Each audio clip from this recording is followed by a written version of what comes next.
Bonjour à tous et bienvenue dans votre journal de la mi-journée sur TV Vendée en ce mardi 16 décembre. On ouvre ce journal avec un vaste trafic illégal de civelles jugé en Vendée.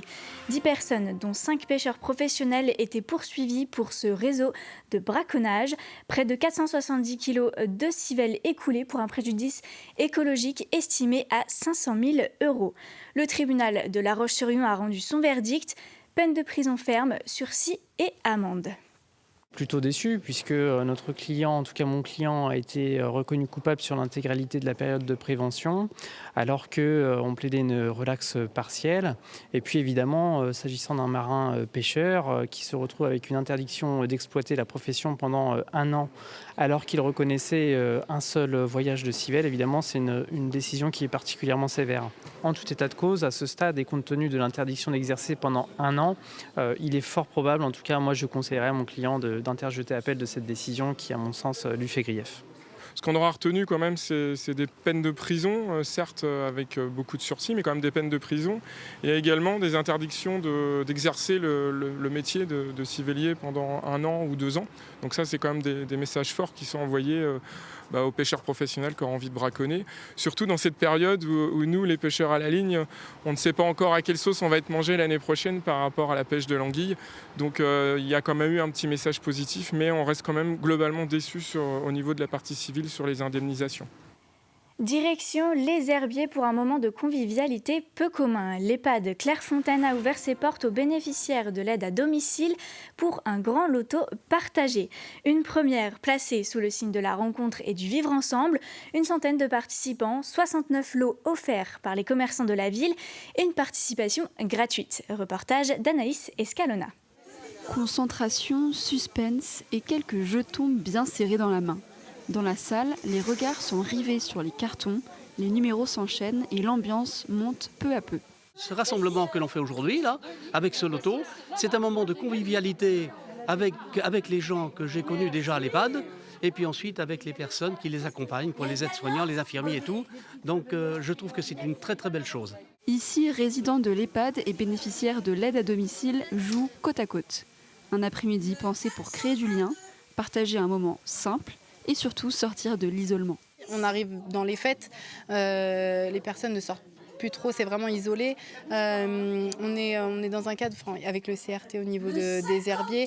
Les EHPAD ouvrent leurs portes au service d'aide. C'est vraiment un travail, on travaille tous ensemble en fait. C'est vraiment c'est l'ouverture. Nos bénéficiaires vont venir à l'EHPAD forcément un jour.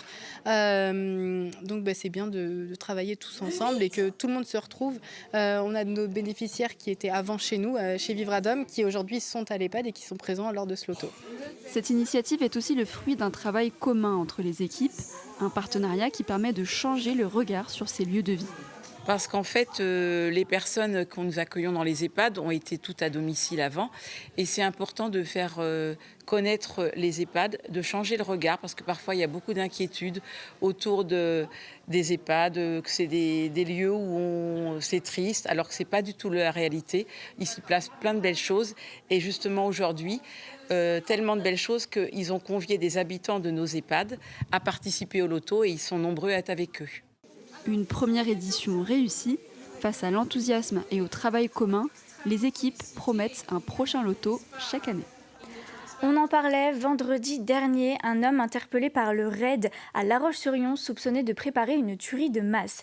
Hier soir, la police nationale a dévoilé les images de l'arsenal retrouvé à son domicile. Pistolets, armes d'assaut et munitions en grand nombre. Le quadragénaire a été placé en détention provisoire. Il sera jugé en début d'année prochaine pour détention d'armes, de munitions et d'explosifs. Et actualité beaucoup plus légère, et si on montait à bord d'un train pas comme les autres. Direction le train du Père Noël proposé pour la 3e année par l'association Le Chemin de Fer de Vendée. Un voyage d'1h45 au cœur du bocage vendéen, plongé dans la magie des fêtes. Un succès record, 1400 places vendues en seulement 48 heures grâce à l'engagement de 45 bénévoles. Louise Viadger est montée à bord pour nous faire vivre l'aventure. Préparez-vous à un voyage plein de surprises et peut-être de féerie. Le top départ du train du Père Noël est donné. À bord, une soixantaine de personnes, dont beaucoup d'enfants. Alors le rôle de ce contrôleur est essentiel. C'est à la fois une période de féerique et de rêve, mais les gens ne sont pas conscients que c'est un vrai train. Donc on est obligé de faire attention pour eux. Le temps de profiter du Père Noël et la demi-heure de trajet est déjà passé. Les familles arrivent en gare de Chambretot. Du 10 au 21 décembre, plusieurs trains du Père Noël sont proposés et les 1400 places ont été vendues en 48 heures. Nous, dans notre activité quotidienne, régulière, on a les trains restaurants, on a les trains touristiques qui touchent plutôt une population touristique. Donc nous, on voudrait exister pour les gens du coin. Donc on sait que les trains thèmes, ça fédère. Nous, on croit fort au train du Père Noël qui est vraiment un produit qui fonctionne bien. Donc l'année prochaine, on a pour idée d'encore étendre notre activité, encore proposer quelque chose de différent et de plus important et de permettre d'accueillir encore plus de monde à cette occasion-là. Quelques dizaines de minutes plus tard, il est déjà temps de repartir. Le voyage dans le pays du Père Noël est terminé. Les enfants, la plupart, me regardent avec émerveillement. Quelques-uns sont un peu réticents, mais à force, j'arrive à leur faire comprendre que je suis gentil et tout ça, et ils viennent me voir après normalement. 45 bénévoles se sont mobilisés pour organiser de A à Z cette activité, un moment qui aura laissé de beaux souvenirs aux petits comme aux grands. J'ai bien aimé quand le Père Noël nous a lu une histoire et quand il avait la musique. La surprise en gare du Père Noël, là, c'était au-delà de nos attentes.